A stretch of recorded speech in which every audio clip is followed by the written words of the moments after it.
honored today to be in the room with such amazing people. To know that each one of you is doing something amazing. You're on the journey. You are solving problems. You know why, because it's in you. You know that you have to keep moving because there are so many things that you want. And you are so amazing that it excites me to keep doing what I'm doing. So what I want you to do right now is I want you to write a note to yourself, telling yourself how amazing you are and why you need to keep moving forward and who you are going to impact and the legacy that you're going to leave. Just about 2 minutes. And this is how it would look. I am such an amazing person. I have been given, I don't want you to write the words I'm writing. I want you to, if it's phenomenal, if it's loving, whatever it is, that I have been given this great gift and business so that I might solve these issues and so that I might impact others with who I am. I'm so looking forward to making it happen. Okay, and I want you to write yourself a motivational note. You have about 1 solid minute to get it down. It doesn't take long to encourage yourself. So I want you to encourage yourself. I want you to write down the phenomenal person you are. As much as people walk by cats out there. You are such a loving, kind person. I live next door to you. I know what an amazing person you are. Kim and I made a pact about 15 years ago that if one moved, we both were moving. Come on in and have a seat. And we are sticking to it. Are we sticking to it? But we're not moving to Ohio. We're not going to Ohio. Yeah. That's out. We are not moving to Ohio. We're moving in the warm. Okay? All right. If you need to finish those notes after, you can finish them later. I want to share this game with you. Look at it. Everybody look at me. It's called the Ungame. Anyone heard of it? Except for my friend Donna over here. It's called the Ungame. This game was produced by a lady who lost her voice after being sick. She was in the hospital, and as her family came to visit her, she realized she couldn't talk, but she could write it down, what it was that she was asking them. As she wrote down the questions, the family members that were in the room answered the questions. And through that, you remember the story, Miss Liz? We found this game together. We were together.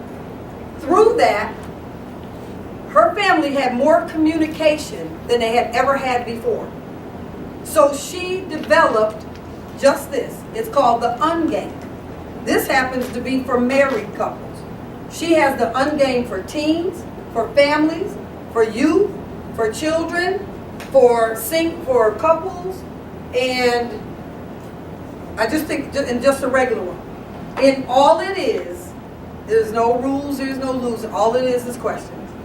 As soon as you ask the question, the person answers it, or whoever's in the room answers the question.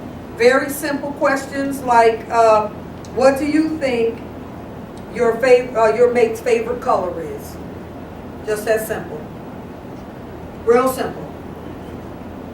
Do you consider your mate materialistic? Why or why not? Okay, this one happens to be for couples. But what it does is it starts communication. There is a ton of questions in here. Almost like the newlywed game. But the rest of them. Can you believe that this little box of cards has made it across game rooms, families, units? What problem does it solve? Communication. Lack of communication. How many times do we have that? With our teens and our families and our, with our mates. Lack of communication. Who needs this? Everybody. Right? But she made it specific so that if there was just a box on the shelf and it says, but couples version, teens version, family version. Oh wow, she made that specific. specific to. Okay? Doesn't that seem just like something simple? Doesn't what you do surpass a simple little ungame? Think about it for a moment as we went down this list of what it is that we do, what it is that we offer. You think about what you offer, and there's no reason it shouldn't be selling. One of the first motivations for me to know that, well, first of all, I knew I could do anything. I just feel that way. I'm just crazy enough to believe it. Then when I started my relationship with God, I was like, He said I can do anything? All right then. I know I can do all things. Okay? And then I learned with Him I could do anything? Oh, wow. Then you and me, God, we're going to make a real good team. Because I'm going for it. And I'm crazy enough to believe I can do it. But one of my greatest motivations in business was the day I met a lady who sold outhouses. Oh, okay. Outhouses. I met her about 20 years ago. Outhouses. At a show. I was at a trade show. She sold outhouses. And her booth remained filled, and she wrote order after order after order. And I said, lady, give me your brochure, because if you can sell an outhouse, I can sell anything. Guess how she was selling it? She had pictures of outhouses on the front of greeting cards. So she might have one that had a wreath for Christmas, one that said happy birthday across it. She had outhouse earrings. She had outhouse pendants. She had a great big outhouse, and all she did was open the doors to the outhouse, and on both doors was nothing but jewelry pieces and different little things. Everything had an outhouse on it. Lady, if you could sell an outhouse, I could sell anything. I went to Baltimore, to the Inner Harbor. Anybody ever been there? They have all the little shops. There was a shop in there, was the penguin shop. Anybody seen it? Everything in there was penguins. Really? Everything, the whole shop. Scissors had penguins on it. Paper had penguins on it. Decks of cards had penguins on it. Everything had penguins. If this person could open up a store, pay rent, and make a living and profitable off of penguins, are you kidding? So who do you suppose bought a penguin? I did. Do I care about penguins? Absolutely not. I bought it as an inspiration to myself. Lady, if you could sell penguins and open a store up, I could sell anything. Am I right? Right. What would a penguin need solve? Somebody who loves penguins. Are there that many people in the world that love penguins that she could open up a shop? Evidently. Yep. Evidently. Who's a Delta in the room or heard of the organization Deltas? I've heard of it. All they did was connect to an elephant. Yep. Hello. I don't care if they don't care about elephants, if they don't like elephants, because they are that organization. Elephants sell like crazy because people collect them. Why? I was at the circus yesterday. They're huge. They stink. If you could sell an elephant, you can sell anything. Okay? We just talked about the water. So I want us to remember that our business will sell. But who do you suppose is the #1 salesperson in our company? You are. You sure better be. Because guess who you're selling? Yourself. You're selling yourself. You're not selling the book. You're not selling the product. You're not selling the art. You're selling who you are. And once they like you and what you offer, you sold. Now I have a daughter that can sell you something you've already owned. You'll walk away saying, "What? Wasn't that already mine?" That's how good she is. Charming. That's how good she is. But she can make that product, just like I did with that pen, be something that you want. Or buy again. Anybody ever think they buy something that's already been purchased? Anybody? Mm-hmm.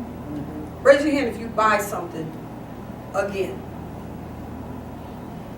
Being like a consignment shop or a Goodwill store? Yeah, anything again. Yeah, we all would. Right? And again and again and again if necessary. Right. Right? So what I said about a product that I might come to, or a product that you sell, you might say, well, no, you're only gonna buy it one time. No, I have to renew every year, right? I have to renew every year, right? I'm gonna want another piece of art, right? Yes. Right? I'm gonna have another child to bring to the center, right? I'm gonna need to shop for another season of clothes, right? So there's no reason that you have a one-time shop, okay? Because what you sell, and if you sold it to someone, and they bought it because of you, what do you suppose they're gonna do? They're gonna go tell someone. Whether you ever make it onto a magazine or a newspaper article or whatever, they're gonna tell someone.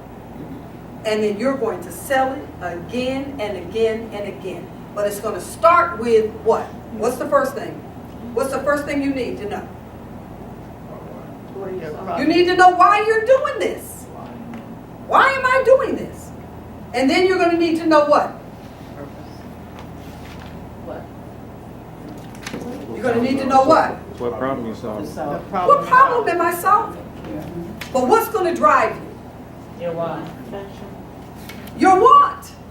www. You all need to write that down. www dot and put your name down here. Okay? All right. So here's your dream team. Your why, the problem you solve, and your want. That's your dream team right there. When you narrow that down, there is no question that you can sell anything. All right. Now that we feel good about that, what are those obstacles that we need to get past? Ooh. Here we go. Fear. Fear, finances, and failure.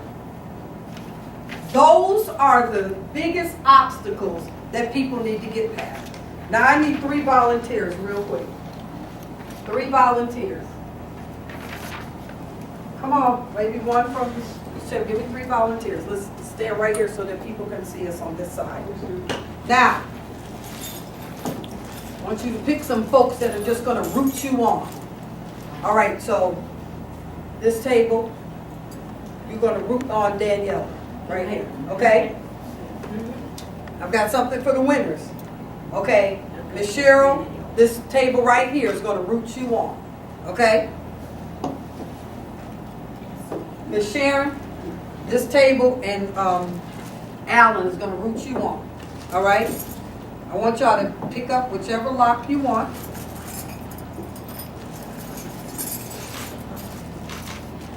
You got it? Come back closer to the table. All right?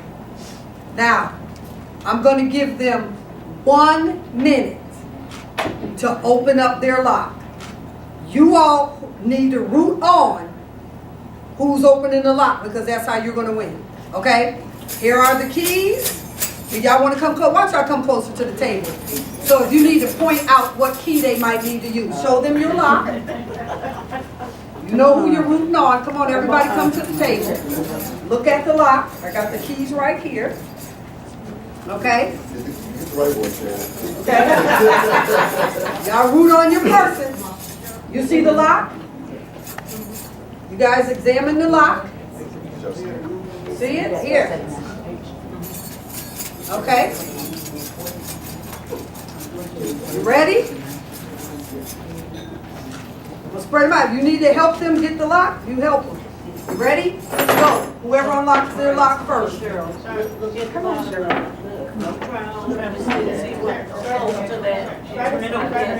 See if there's that same name on it, that 40mm thing. What's this one? Oh, yeah, yeah. That's the big. Something small. Come on, 30 more seconds. Okay, no, you can see. Did you try that one? Yeah. Okay, that's too big. What about that one over there? That right there. It's an old, it looks old. That's too big. It's too big. 15 seconds. Come on, y'all. No, she tried it. No? Okay, time is up. Did anyone unlock it? No. You sure you Okay. Take a picture of the locks so that we can show them. All right, you all can take your seats. We don't have any more.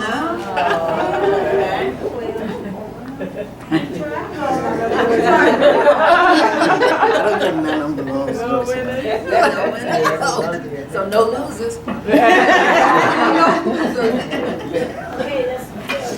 Okay, that was absolutely not a failure. That was absolutely not a failure. Because the key that you needed wasn't even on the table. But here's what I wanted you to see. First of all, you examined the lock, right? And then you looked at the keys, and you went for the key that looked like it would open the lock. Right. Am I right? Yeah. Let me ask you this question. When you tried the first time, and it didn't work, did you try again? Yes. Did you keep on trying? Yes. Did you keep on going? Yes. Did your team root you on? Yes. Did you stop? No. Absolutely not. So you were not a failure. Because what you needed wasn't there. All that meant was you need to go somewhere else to get what it's going to take to unlock that lock. However, failure would have been just stopping because the key didn't work. When you saw it didn't work the first time, you weren't a failure. You just needed to do something else. You needed to get another key. It is the same thing when we go into a room to network or someone who may be our customer. We have offered them what it is that we have, and if they don't take it, it doesn't mean we just went and sat down, game over, business shut down. It means we go to the next one until we get to the one we need. If they're not in the room, what do? You go somewhere else because that was not your customer. Too many people stay in the wrong circle, stay in the wrong place, looking for someone to say yes when they should have moved on. Hallelujah. Don't get me wrong. You're supposed to try and you're supposed to go for it. Now, can I just say this? Wasn't it obvious that this right here, as soon as you saw it, probably was not the key? Right. Because what kind of key is it? Car key. It's a car key. So this wouldn't even have been something you would have even had to touch. Wasn't it obvious that this probably wasn't it either? Okay? This was another car key. So you don't waste your time in an area that you already know is not going to unlock what you need.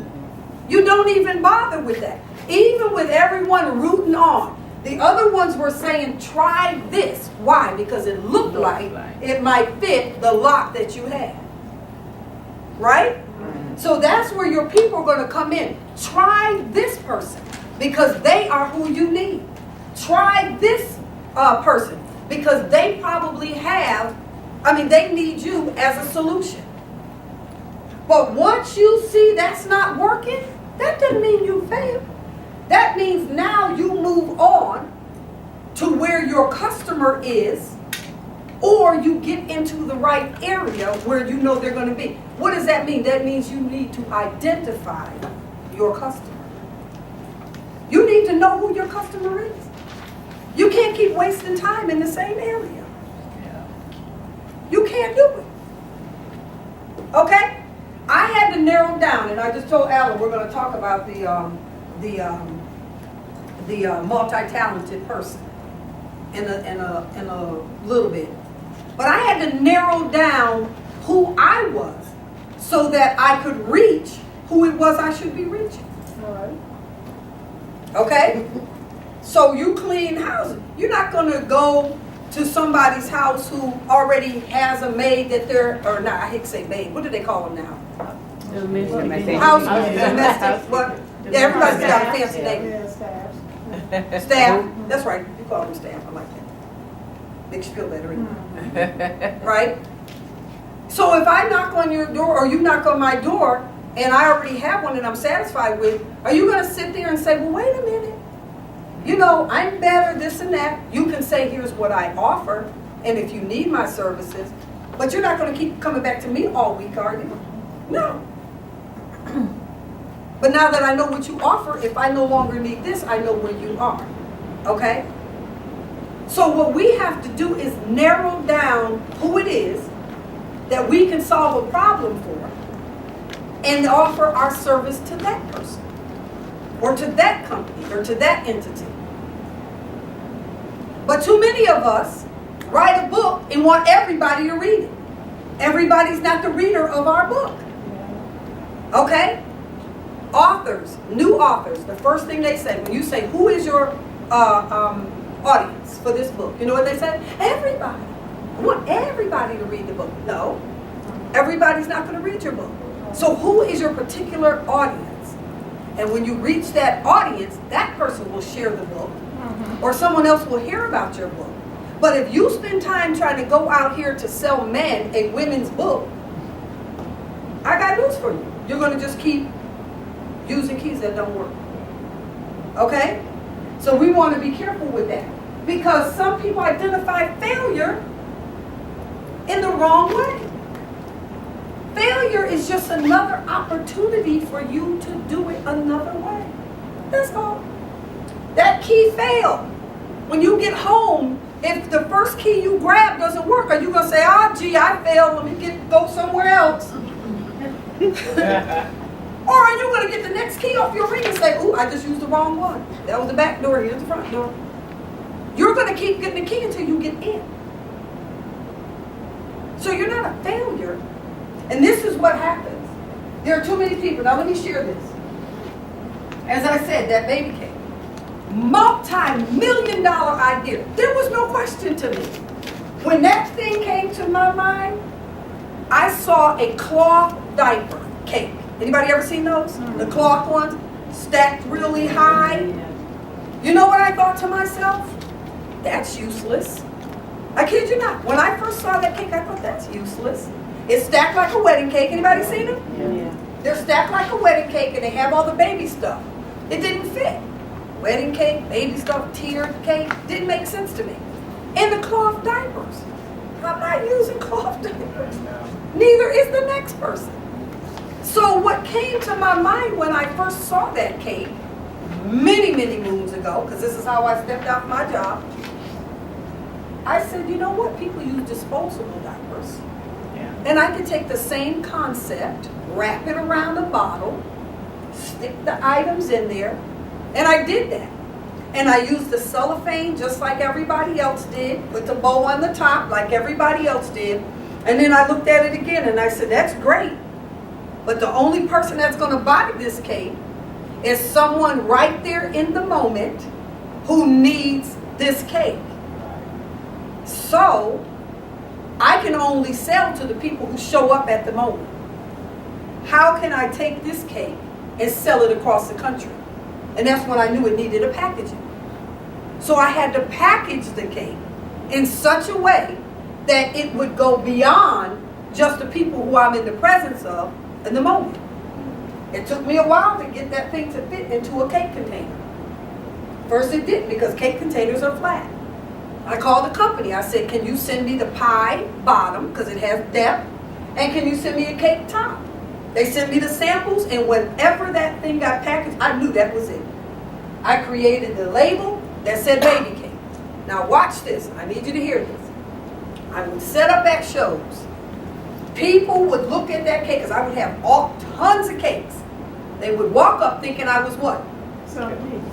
Selling cakes, because that's how real it looked. They thought I was a bakery. So number one, I know this is a great product because it's so realistic.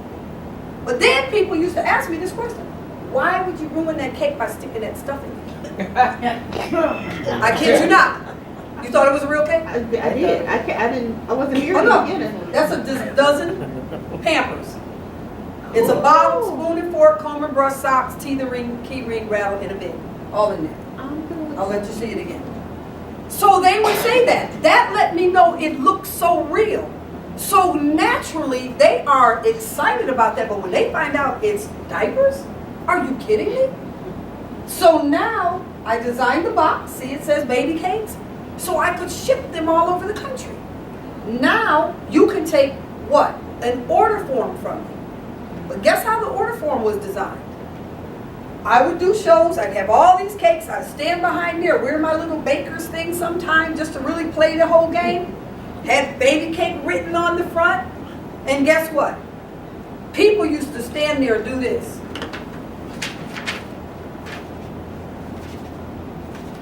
And write down what was in it. I used to get so mad. I'd be standing there like, really? Really? Then it dawned on me one day. Hold on. I know what it costs to put all that stuff in there from the store. I buy it wholesale. I solve a problem. It's already together. So why would someone go buy all this stuff, spend time trying to make it when I know what it takes to make this thing? They're not going to get the packaging because I know what it took for me to get that packaging. So I decided to put together a recipe for the baby cake. Because when I say to you, that's a dozen Pampers, a bottle, a spoon and fork, a comb and brush, socks, teething ring, key ring, rattle, and a bib, you're like, all of that is in there? Now it's in writing and you see it, guess what? You're like, wow. And I sold that thing for $24.99 and $5 to ship it. 20 years ago. Wow. 20 years ago. But what did I do? I took what I saw that wasn't working, I created it to where it would work and would be in demand. Because now, guess who my customer was? My customer went from the person who came up just at the moment and knew somebody having a baby to, I can hold on to this because so-and-so is pregnant. Yes. Or, can you ship this to California because my friend is having a shower? And I put the little card in there and I ship them off every day. Every day. Multi-million-dollar idea, there was no question in my mind. So why isn't the baby cake happening today? Marketing. Oh no, marketing was You good. didn't I have was a rolling. Had baby cake on the back of my license just like I got tea bags now. You didn't have Stop a doing them themselves. No, it had nothing to do with that. People stop doing them themselves. A lot of people stop doing them themselves. No, I solved the problem. You didn't have to do it yourself. You know why?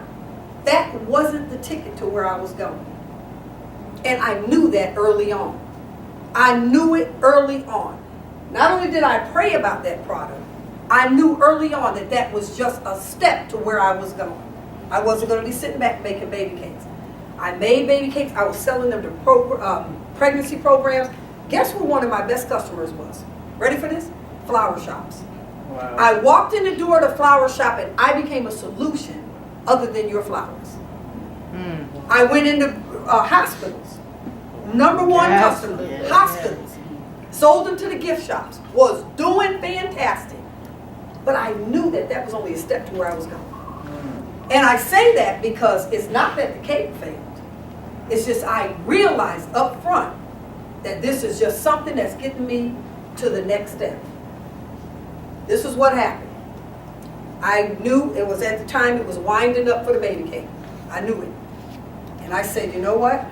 It's time for me to go to the next step. God had given me the vision of this bag right there, that tea bag. I seen that vision. I said to my girls, hey, this is a business that you all can start. It's just real simple. It's just drawing on a bag. Something you can do. You know how kids are, yeah. They started doing the bags. They named them tea bags because all their names begin with T. They started with bags. They called them tea bags. That was the product. And I knew it. The minute he gave me the vision, I knew that that was the product. I said, that's what's going to take us to where we're going. So guess what happened? I kept doing the baby cake, kept doing the baby cake. And guess what happened to the Pampers? What happened to Pampers? They got thinner and thinner and thinner and thinner to where I no longer had a fluffy cake, but I had a little circles going around the bottom, and I knew the baby cake time was up. I knew it was up. I got an order from a pregnancy program, 100 baby cakes. And I went to order the product so I could make that order, and I knew it was going to be my last one. I knew it because tea bags had taken off. And guess what happened? Not only did the company that I went to order the stuff from, some of my products from, went out of business, but too many of the products that I was getting, they had changed the product. So I say all of that to say this. When you know what you're doing is getting you somewhere, it doesn't mean if that stops, it's a failure. It doesn't even mean if you shift businesses, it's a failure. It doesn't mean if you retire from this job, you're now doing nothing in life. It means you are just in transition to where you're going. Just that simple. But too many people look at failure as, oh, that didn't happen, or that's not happening anymore, or this didn't work, so I'm a failure. No, absolutely not. That baby cake phased out, but by then we were doing tea bags so heavily, I didn't have time to do the very interesting anymore, which paid our mortgage. Me and my girls, I'm a single mom, paid the mortgage for I can't tell you how long. I sold that to airports. I sold that to every organization you could think of. The baby cake phased out, and guess what? Tea bags is what took us to where we were going. Tea bags did it. And then we started, you all know we started the organization Tea, but we have a whole product line now.